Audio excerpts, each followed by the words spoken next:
Bueno, vamos a hablar esta noche de la vida cotidiana en Córdoba, pero no en Córdoba, en República Argentina, sino en Córdoba la Sultana, aquella ciudad que era la joya del Islam en la península. Hablaremos de muchas cosas. Saben ustedes que allá en el siglo X, allá en el apogeo de la Córdoba musulmana, vivían en la ciudad 300.000 personas.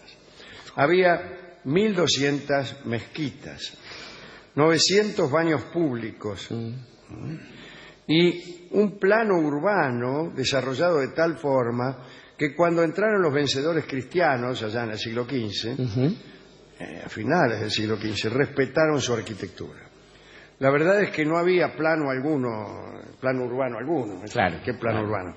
La ciudad sería tan hermosa, digo yo, que por eso la habrán respetado, ¿no? Sí, laberíntica e indescifrable, que a veces cuando los hombres no entienden algo lo rompen en general, pero a veces lo respetan. Esta vez no. Hemos dicho alguna vez que la casa de los hispanoárabes estaba cerrada a las miradas provenientes del exterior. En realidad los hogares estaban construidos hacia adentro. Hacia adentro, El centro era el patio, allí se gestaban las reuniones. No había dormitorios. No había dormitorios. Usted encontrará familiar esta descripción que le voy a hacer. En un extremo cualquiera de las salas, alguna sala, había una plataforma ubicada sobre el suelo que se aislaba con una cortina que colgaba del techo. A esta cortina se le llamaba la cuba, alcuba en realidad, que en español vino a degenerar, por decirlo de algún modo, en alcoba. Alcoba, ¿no? El dueño de la casa era el hombre, no era un buen siglo por el feminismo. La influencia del papel masculino era tan grande que incluso el tipo llevaba a su madre a vivir con él, Dios libre y guarde. Sí, tremendo. Y la vieja tenía una autoridad que iba muy por encima de la esposa o esposas. Sí, lo que con los años se convertiría en una madre poderosa también, era cuestión de esperar para la mina, también ¿no? es cierto. Sí. En Córdoba la poligamia se daba sobre todo en las clases elevadas. En realidad siempre fue así, ¿no? Siempre. Como hace un hombre humilde para mantener a 16.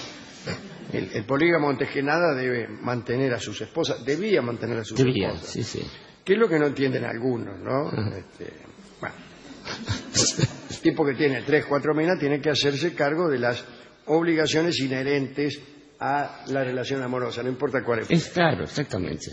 Bien, el profesional o el vendedor o un empleado más o menos humilde se contentaba en aquellos años y en estos con una esposa y pare de contar. Sí. Ciertos detalles que precedían al matrimonio pueden resultar interesantes. A ver.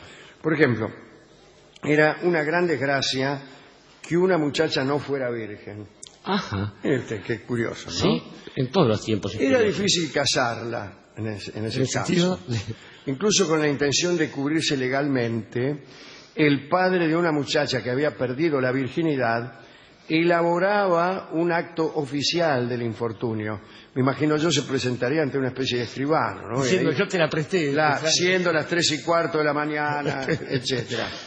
Entonces, allí daba cuenta del episodio que había provocado la pérdida de la virginidad, para evitar cualquier lío que pudiera tener después con alguien, con algún esposo, para que no pudieran decir después, ay, a mí no me dijeron nada, qué sé yo, o cosas por el estilo. El marido árabe era el amo de su casa, pero su autoridad bien podía verse reducida por algún contrato de matrimonio, que naturalmente se redactaba antes de la boda, y así podía establecerse el número de concubinas que le estaba permitido tener, o la cantidad de vino que se comprometía a beber, que se permitiría vivir también por día. Es decir, se le ponían algunos límites a sus ausencias, por ejemplo. Claro. ¿Cuántas veces podré ausentarme por año? Bueno, tengo un contrato, solo 3. Sí. Desde niñas las mujeres eran vigiladas y se las casaba sin consultar su opinión. Bien hecho, muy bien. Y incluso sin ver al esposo hasta el momento del matrimonio, incluso después. De un encierro pasaban a otro, como suele decirse. El marido las retenía en la casa y compartía el encierro con otras esposas. A cambio de este privilegio de tener varias esposas, el hombre debía tratar equitativamente a todas, Eso es un embole. y repartir sus favores sexuales, si a eso se le puede llamar Favores. ¿no?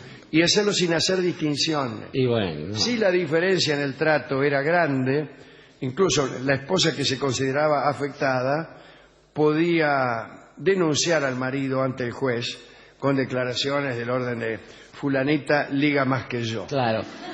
Eso supuestamente explica que el número ideal fuera de 4. En cambio, Inés, que de ardiente tiembla toda, No se malo. y así. Bueno, digo que eso explica para algunas versiones siempre occidentales, no hay que darles bola a esas versiones, que el número canónico de 4 sería para evitar que habiendo 3 siempre ocurre que 2 mujeres van a aliarse en contra de la otra. Exacto. Entonces tengo 4. Ponele 8. El matrimonio podía disolverse por iniciativa del marido. Bien. Había un acto público, el repudio. Había que pronunciar 3 veces una palabra clave que te la daba el juez en el día del casamiento, como en tu computadora. Qué bueno, tora. Claro. Generalmente era la fecha de nacimiento del tipo, Claro. para no olvidarse, porque por ahí el tipo se hartaba de la mujer, la quería repudiar Sí. y no se acordaba la clave. Y así 20 años Le más. paraba adelante y empezaba a decir cosas una tras otra, a ver si se iba. Repudio denegado. Claro. Bien, la mujer repudiada no podía casarse hasta 3 meses más tarde. Oh, No es mucho, pero servía este plazo para estar seguros de que no estaba embarazada del esposo que la había rechazado. El hombre, si se arrepentía del repudio, vio cómo es uno. sí, La abandoné y no sabía, etcétera. Sí, de que la estaba... Bien. Esto es por disposición expresa del profeta. Si se arrepentía del repudio, solo podía recuperar a su antigua esposa después de que ella pasara por otro hombre que a su vez la repudiara. Sí, claro. No está mal en términos de justicia si a uno le interesara la justicia, que no es el Claro, caso, ahora ¿no? espera a que el otro señor la repudie. La repudie de arriba abajo. Y hasta que podría ser que no la repudiara, porque viste cómo son algunos pollerudos. Sí, eso. Con tal de que no vuelvas a mí... Conversaban entre ellos estos machistas irredentos. En la puerta del bar, del café, claro. Bueno, todo esto lo dispuso el profeta, probablemente para evitar repudios así como así. Sí, está muy bien. Se le hacía difícil al tipo. Guarda que si después la querés de nuevo... Repudiar no es soplar y hacer botella. No, que te enojás Claro. y la repudiás. No. Y dicen, qué sé yo, Messi. Y después volvés con la cola entre las patas y querés Claro. borrar con el No, codo, tenés que esperar etcétera. Chao. a que Barton la repudie.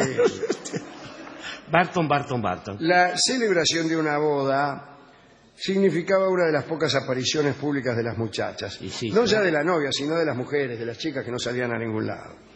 Cuando llegaba el día de una boda, la novia era conducida hasta la casa donde moraría. Qué linda palabra, ¿no? Moraría. ¿Que está presidida de dónde? Roberto moraría. Por pocas que fuesen sus posibilidades económicas, el cortejo de una boda debía ser lo más rico posible. Nada de andar Pichuleando. ahorrando en esos menesteres. Una vez en la casa, la mayoría de las mujeres se dedicaba, además de las labores domésticas, ¿no?, Sí, claro. al trabajo de copiar el Corán.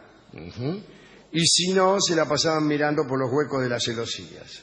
Bien. Dentro de su propia casa, la cordobesa refinada, Qué lindo. la estamos conozco. hablando de Córdoba, la ciudad del Islam, Sí. dedicaba muchas horas a componerse y a asearse. La esposa favorita debía esperar adornada con sus mejores galas al dueño de la casa. ¿A qué estoy adornada? Adornada no es una linda palabra aplicada a un ser humano, ¿no? Pero compuesta... Una mujer adornada parece que tuviera Sí. faroles chinos colgando de la rodilla. La bola del árbol navideño, Claro. por ejemplo. Pero es linda esta... Envuelta en esos cosas que se prenden y se apagan. ¿Cómo no se me ocurrió? Qué bueno. Digo, compuesta y sin novio, pensaba. De ahí viene también esto, ¿no? Probablemente. Es lindo Sí, como sí. expresión. Qué Se compuesta que cuenta está. que ya en el siglo X las cordobesas masticaban sustancias gomosas, me imaginaba, para perfumarse el aliento. Queriendo reventar, sí. La mujer andaluza adoraba los perfumes. Sí. Los perfumistas preparaban sus mezclas a la vista del público. Se dice que en Córdoba una dama se distinguía mucho más por su perfume que por su atavío.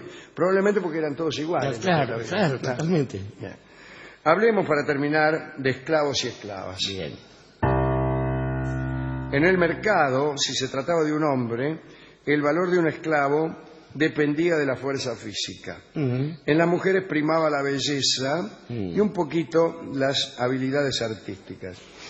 Los más ricos compraban esclavos eunucos. Claro. Los musulmanes tenían prohibido aplicar la castración, pero sí podían comprar esclavos que ya hubieran sido castrados por personas de otra religión. Claro. ¿Cómo podía recuperar su libertad un esclavo en Córdoba? Es una pregunta. Usted se estará haciendo. Sí. Hágasela. ¿Cómo podía recuperar su libertad un esclavo en Córdoba? Buena pregunta. Pues bien, mire qué curioso. Bastaba que su amo matara a otro creyente para que pudiera liberarse de la culpa, liberando a un esclavo. Bueno. Es decir, usted, un creyente, mataba a otro creyente y podía liberarse de la culpa con un acto benéfico. Claro, un asesinato. La liberación de un esclavo. Entonces, fíjese, bueno, está muy bien. esto que le digo. Los esclavos más felices eran aquellos que estaban al servicio de un criminal. Claro, qué bien. Eventualmente podían ser liberados. Menos por menos más. Bien. Un asesino serial es una especie de libertador. Es el patrón perfecto. Sí. En cuanto a las muchachas esclavas, las más buscadas por los ricos eran las que provenían del norte de Italia o del norte de Europa, porque les gustaban mucho los ojos claros, los ojos verdes. Claro.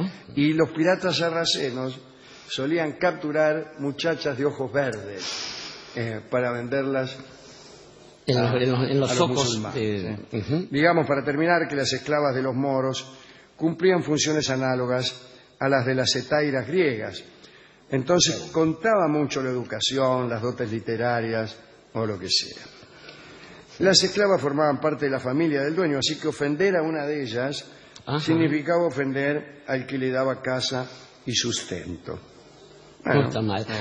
Ahora, Alejandro, se me ocurre, apenas empieza usted a hablar de estos temas, y puedo decir que lo he comprobado, lo hemos comprobado incluso, cuando uno llega a algún país oriental o a algún país donde se practica el Islam, uno descubre que cualquier forma de lectura de esa realidad es un filtro miserable, como cualquier cultura exótica para uno. El exotismo es una ofensa, el exotismo es ofensivo. Aquello que uno considera exótico son reglas que pertenecen a otro mundo, pero aún así estaba pensando, por ejemplo, esta idea acerca de lo relegadas que son las mujeres en la cultura islámica.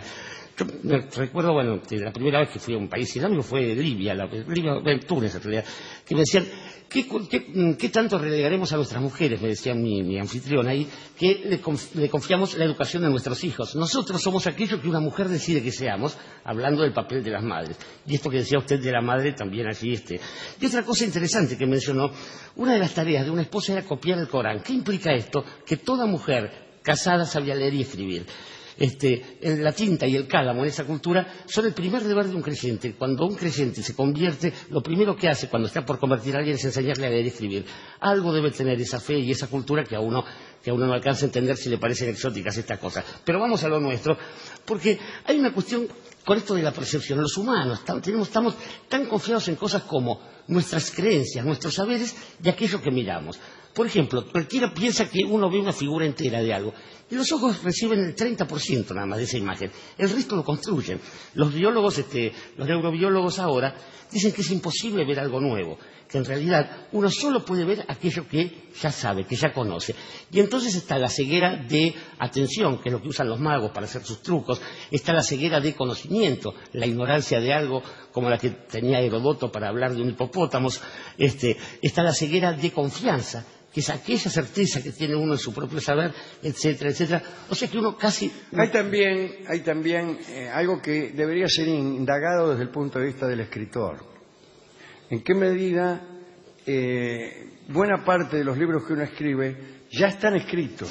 Claro. Y es muy difícil salir de ahí. De todos modos hay que hacer el esfuerzo. A veces uno empieza a leer un inciso y comprende que ya está leído desde antes, que al ser escrito ya estaba leído. La literatura debería ser una válvula de escape a ese defecto del conocimiento o a ese meme, como le llaman los científicos, a esa estructura que se aprende más por contagio que por otra cosa y que es imposible no saber. Claro. Lo que es imposible no saber, eso ocupa lugar para lo que uno a lo mejor debería saber. Y de un modo semejante, respecto de la absorción del conocimiento, funciona ulteriormente la memoria. Aquello que uno no puede olvidar, aquello que uno solo puede olvidar, y la forma en que uno va eligiendo esas cosas. Creo que todo esto, que son las cosas que vamos aprendiendo o tratando de pensar o de reflexionar, tienen un solo error. Y es que todo ese conocimiento, todo ese saber, toda esa certeza respecto de la ciencia, la percepción, la no percepción, carecen de sentido cuando de pronto aparece en el destino de uno, frente a uno, con esa intensidad que no tiene nada que ver con la ciencia y que es más grande que la fuerza de todo el universo, algo tan sencillo como un par de ojos verdes. Y Ojos Verdes es la canción que vamos a escuchar ahora, dedicado a aquellas mujeres que raptaban los piratas sarracenos solo por tener la amable desgracia de exhibir ojos verdes. Y también hay que decir que esta canción tiene mucha cultura musulmana en su música, en sus acordes, en sus escalas. Así que escucharemos a Miguel de Molina en Ojos Verdes.